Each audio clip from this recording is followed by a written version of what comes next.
Hai semuanya, welcome back to my channel. Senang banget bisa ketemu kalian lagi di videoku hari ini. Kenalin, nama aku Devi. Buat kalian baru pertama kali nonton video aku, welcome. Dan buat kalian udah beberapa kali nonton video aku, selamat datang lagi. Jadi di video ini aku mau sharing tentang jenis-jenis minimalism. Jadi sebenarnya minimalism itu bukan cuma sekedar minimalism yang kita atau yang sering aku omongin doang, tapi sebenarnya dia tuh ada beberapa jenis. Dan aku sendiri itu menggabungkan beberapa jenis minimalism. Nah, nanti aku akan jelasin satu persatu dan kalian juga bisa tahu kalian itu tipe minimalism yang mana. Dan satu lagi, hari ini aku punya kabar gembira buat kita semua. Aku akan bagi-bagi giveaway. Jadi sebagai ucapan syukur aku untuk kalian, teman-teman baruku, teman-teman onlineku yang udah selalu mendukung aku dan channel aku. Jadi aku mau berbagi dengan cara membagikan giveaway. Nah, untuk giveaway-nya sendiri kita akan ngomongin atau bahas nanti ya. Jadi sekarang kita langsung aja ke pembahasannya tentang jenis-jenis dari minimalism. Nah, yang pertama adalah aesthetic minimalism. Sesuai dengan namanya, yaitu estetik. Jadi sebenarnya minimalism sendiri itu sejarahnya berawal dari desain, yaitu di tahun 1800-an di New York. Itu gimana mereka itu mengubah art menjadi minimalism. Jadi mungkin kalau kita tahu zaman dulu itu kan lukisan, patung itu biasanya kan bentuk-bentuknya objek ya, kayak apa maksudnya orang, pemandangan, hewan, yang kayak gitu-gitu. Intinya kompleks lah. Nah, di tahun 1800-an itu dimulai di mana adanya peralihan atau gaya seni dengan minimalis. Jadi di mana mereka itu menghilangkan objek, jadi lebih ke arah art yang simple. Misalnya cuma bentuk bulat, garis, dan warna-warnanya juga yang monokrom. Nah, jadi di sini artnya itu berubah jadi lebih simple. Nah, di dalam gaya hidup minimalis sekarang, kalau yang estetik minimalism ini dia lebih ke arah visual clutter. Jadi kalau misalnya kalian suka lihat di internet, di Pinterest gitu ya, misalnya minimalis house, minimalis bedroom, kalian pasti lihat kan ruangan yang kayak putih, nggak banyak barang, terus mungkin warnanya juga monokrom. Nah, itu lebih ke arah estetik. Jadi dia melihat sisi minimalis dari art, dari desain, dari seninya. Nah, jadi ini juga berhubungan dengan yang living with less. Jadi estetik minimalism ini akhirnya atau goalnya itu adalah clean declutter space. Jadi ruangan yang nggak ada clutternya. Nah, untuk minimalism yang kedua adalah digital minimalism. Mungkin kalian udah mendengar beberapa hal tentang digital minimalism. Jujur kalau aku sendiri masih biasa aja, belum menganut digital minimalism ini banget. Tapi kalau secara general digital minimalism sendiri dibagi menjadi dua. Yang pertama adalah minimizing digital distraction, atau kita meminimalisir distraksi atau gangguan dari handphone kita. Jadi misalnya aja kita mati notifikasi kita, atau misalnya kita atur berapa lama kita mau pakai suatu aplikasi, atau kita atur juga misalnya pada saat kerja kita cuma pakai aplikasi apa aja. Intinya kita itu menggunakan aplikasi yang dibutuhkan aja, supaya aplikasi-aplikasi yang lain itu tidak mengganggu kita dan menghilangkan atau bikin kita gagal fokus. Dan jenis yang kedua adalah digital decluttering space. Ini lebih ke arah kayak rapihin handphone kita, yaitu dari jenis segala file, dari foto, dan juga aplikasi-aplikasi ya. Jadi kita kayak menghapus aplikasi-aplikasi yang gak kita butuhkan, terus foto dan video yang multiples atau yang gak bakal kita simpen. Karena kadang kan kita ngambil foto banyak tapi sebenarnya kita juga nggak bakal post, atau kita nggak bakal print, kita nggak bakal gunain foto itu juga. Nah, itu bisa langsung dihapus untuk membersihkan space dari handphone atau gadget kita. Yang ketiga adalah nomadic minimalism, atau lebih dikenal dengan yang experientalism. Ya, dia kayak gitu ya. Nah, jadi kalau ini sesuai namanya, nomadic, dia itu berpindah-pindah. Maksudnya bukan selalu berpindah-pindah, tapi namanya aja experience. Jadi mereka itu lebih atau mereka yang lebih mencari experience atau pengalaman daripada cuman sekedar kayak yang tadi aku bahas sebelumnya. Jadi dimana biasa orang-orang ini itu punya barang yang sangat sedikit, yang ibaratnya kalau misalnya kalian lihat di YouTube atau di Google, itu mereka yang barang-barang itu cukup dalam satu backpack, dan itu membuat mereka bisa pergi atau jalan-jalan dengan mudah untuk mendapatkan experience atau pengalaman-pengalaman yang baru. Jadi itu adalah inti dari nomadic minimalism ini, dimana mereka itu cuma mau punya barang yang sedikit supaya nggak menghalangi mereka atau nggak bikin mereka susah susah untuk jalan-jalan atau pergi dan mendapatkan pengalaman-pengalaman yang baru, di mana pengalaman itu adalah hal yang memberikan mereka nilai yang cukup berharga atau memberikan nilai bagi mereka itu yang cukup berarti. Jadi mereka mementingkan di situ. Nah, minimalism yang keempat adalah environmental minimalism atau gaya hidup minimalis yang mementingkan lingkungan atau gaya hidup minimalis yang mementingkan keadaan lingkungan. Nah, ini erat banget dengan gaya hidup minimalis sekarang. Banyak banget yang tahu tentang eco-friendly living dan juga yang sustainable living. Nah, ini aku juga cukup mendukung gaya hidup minimalis ini. Aku pun belum sepenuhnya menjadi yang environmental minimalism, tapi aku belajar pelan-pelan, aku berproses pelan-pelan. Kayak misalnya aku menggunakan tempat minumku sendiri, aku menggunakan kantong belanjaku sendiri, yang kayak gitu-gitu. Intinya belum semuanya sih, tapi aku masih belajar. Nah, jadi goalnya dari environmental ini adalah ya untuk menjaga kelestarian alam.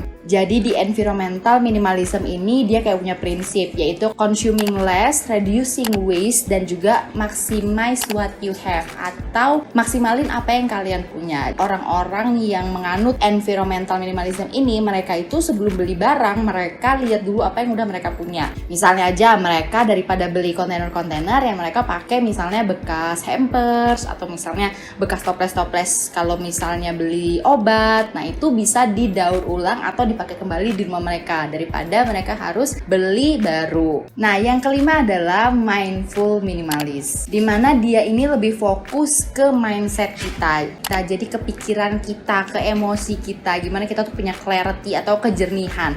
Nah, ini juga agak susah dan butuh proses. Aku pun latihan, belajar untuk mendeclutter pikiran-pikiran atau emosi yang gak penting, karena biasanya kadang kita itu secara gak sadar punya banyak banget clutter di dalam pikiran dan emosi kita. Mungkin kita selama ini cuma mikir bahwa clutter itu tentang barang, tentang apa yang kita punya, padahal sebenarnya clutter juga bisa terjadi dalam emosi dan pikiran kita. Nah, jadi di sini yang aku pelajarin juga, jadi aku belajar untuk fokus on one thing at a time. Jadi aku tuh fokus untuk satu hal aja. Misalnya kalau aku lagi kerja, ya aku akan kerja. Kalau aku lagi happy-happy, lagi liburan, ya aku akan liburan. Next, jenis minimalis yang keenam adalah frugal minimalism. This is my favorite, dimana ini itu mirip kayak environmental minimalism, tapi kalau environmental itu fokusnya di lingkungan, kalau ini fokusnya adalah di uang. Jadi dimana biasanya kalau yang frugal minimalism ini itu banyak lebih ke arah kayak mengurangi shopping. Intinya kita mengurangi membeli barang, bukan karena nggak punya uang ya, tapi lebih ke arah kayak kita itu beli barang dengan intensional. Bukan kayak sebelumnya mungkin aku suka beli barang karena lucu, karena diskon, karena dipanas-panasin orang. Enggak, tapi ini aku beli barang karena intensional. Nah, biasanya yang frugal minimalism ini kita itu membeli barang dengan prinsip quality over quantity. Jadi lebih baik kita menabung untuk mendapatkan barang dengan kualitas yang lebih bagus, barang yang mungkin lebih kita suka, dan biasanya barang yang lebih bagus itu kan bertahannya lebih lama karena ya kualitasnya lebih bagus. Jadi sebenarnya di frugal minimalism ini bukan fokus kita ke uang sih, tapi itu adalah salah satu goal kita, di mana dari gaya hidup minimalism ini kita itu bisa menabung dan mencapai financial goal kita. Makanya kalau kalian tahu dan udah lama ngikutin channel aku, kalian pasti tahu juga bahwa aku punya playlist budgeting. Kalau misalnya kalian belum tahu, aku akan taruh linknya di deskripsi bawah. Jadi gimana aku itu sering banget bahas tentang tips-tips menabung ala minimalism. Next, yang ketujuh adalah practical minimalism. Nah, ini sesuai dengan namanya, praktikal. Jadi dia itu bukan tentang uang, bukan tentang lingkungan, bukan tentang desain. Dia ini lebih ke arah make your life simpler. Nah, ini aku juga mengadaptasi gaya hidup ini. Jadi makanya aku sering banget bilang bahwa gaya hidup minimalis itu bukan hitam dan putih. Jadi bukan masalah kayak kalau aku cuma punya 2 kaos sama 2 celana, aku minimalis nggak? Ya aku nggak bisa jawab itu, karena itu balik ke kalian lagi. Kalau buat aku 2 kaos dan 2 celana kurang. Tapi balik ke kebutuhan dan gaya hidup kita masing-masing juga. Nah, di practical minimalism ini itu lebih ke arah tentang yaitu gimana membuat hidup kita itu lebih mudah. Jadi bukan cuma sekedar jumlah barang gitu ya, atau tentang sustainable living dan lain sebagainya. Tapi ini cuma lebih ke arah kayak gimana kalau misalnya aku setiap hari itu nggak perlu bingung atau ngabisin waktu nyari baju. Gimana aku setiap hari itu nggak perlu bingung untuk nyari-nyari barang yang aku butuhin, apalagi barang-barang yang kecil, misalnya gunting kuku, gunting kertas, dan lain sebagainya. Nah, jadi ini adalah minimalism yang membuat gaya hidup kita itu jadi lebih simple, dan kita jadi lebih bisa fokus ke hal yang seharusnya memang butuh perhatian perhatian. Nah, ini adalah gaya hidup minimalis yang terakhir, yaitu adalah gradual minimalism. Jadi di mana ini itu adalah gaya hidup minimalism yang bertahap atau pelan-pelan.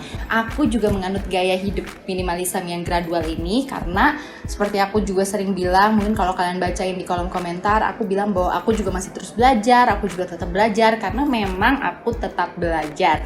Karena menurut aku nggak akan ada habisnya gitu. Aku kayak mau tahu apa sih sekarang yang lagi update tentang minimalism, apa sih ada metode decluttering dan lain sebagainya. Jadi aku tuh nggak langsung dalam satu malam tiba-tiba aku jadi minimalis, terus aku langsung mendeclutter satu rumahku. Enggak, aku sampai sekarang masih punya banyak barang dan aku mendeclutter pelan-pelan. Termasuk declutter barang, hati, pikiran itu termasuk, dan aku memproses itu pelan-pelan gitu. Jadi nggak langsung kayak tiba-tiba udah aku cuma mau punya 10 baju, nggak kayak gitu. Tapi aku lakuin pelan-pelan sembari aku beberes rumah, sembari aku kemarin pindahan. Nah itu membuat aku lebih menikmati prosesnya, karena kadang kalau kita terlalu terburu-buru itu kita overwhelm sama prosesnya itu sendiri gitu loh. Jadi sebenarnya bukannya karena kita nggak cocok sama gaya hidup minimalism ini, tapi karena kita ngambil langkahnya itu terlalu cepat, jadi akhirnya kita kaget gitu loh. Nah, si gradual minimalism ini biasanya nantinya itu juga akan jatuh ke salah satu, salah dua, atau salah tiga dari jenis-jenis minimalism yang aku bilang tadi. Nah, jadi kayak misalnya aku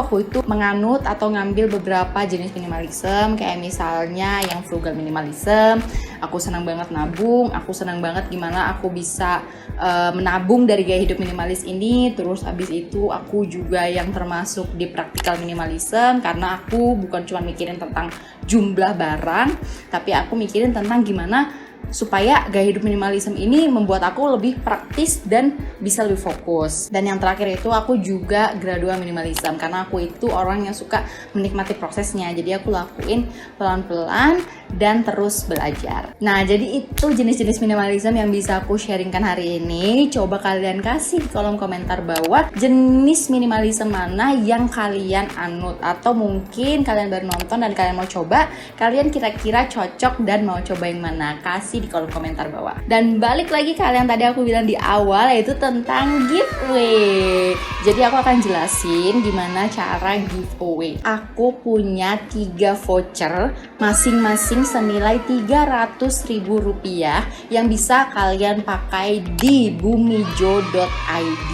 Mungkin kalau kalian udah belajar tentang minimalism atau kalian udah jadi seorang minimalis juga, mungkin kalian tahu tentang bumijo.id, di mana mereka ini menjual barang-barang yang sustainable dan eco-friendly. Aku suka banget lihat barang-barang mereka, semuanya itu lucu dan eco-friendly. Nah, jadi aku pengen ngasih voucher supaya kalian bisa pakai sesuai dengan kebutuhan kalian. Senilai masing-masing vouchernya itu Rp300.000. Jadi caranya gampang banget, kalian tinggal share salah satu video aku yang jadi favorit kalian di IG story kalian.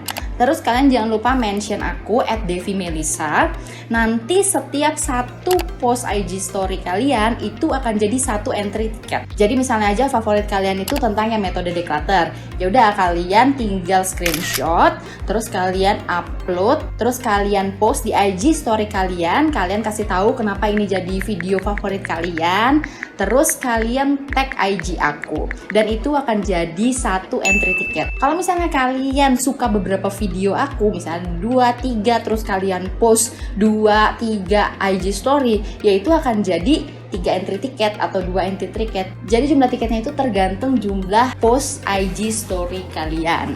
Nah, tapi yang penting jangan lupa mention aku ya, karena kalau cuma kalian upload akunnya nggak di-mention, aku juga nggak tahu kalian itu udah post videonya gitu. Jadi jangan lupa mention aku di Devi Melisa. Nah, kalian bisa mulai mention aku dari mulai hari ini tanggal 27 Mei berlaku sampai dengan tanggal 2 Juni jam 5 sore. Untuk post-post yang di atas jam 5 sore tanggal 2 Juni itu aku udah nggak hitung ya, karena kan aku akan undi di situ untuk 3 teman-teman onlineku yang beruntung.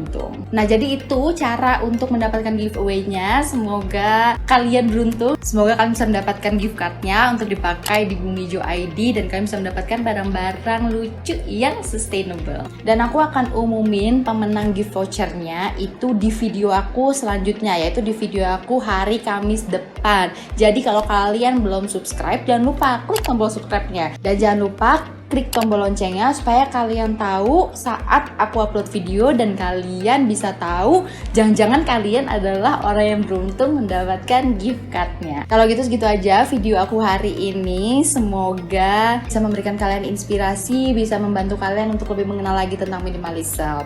Sampai bertemu di video selanjutnya dan semoga beruntung.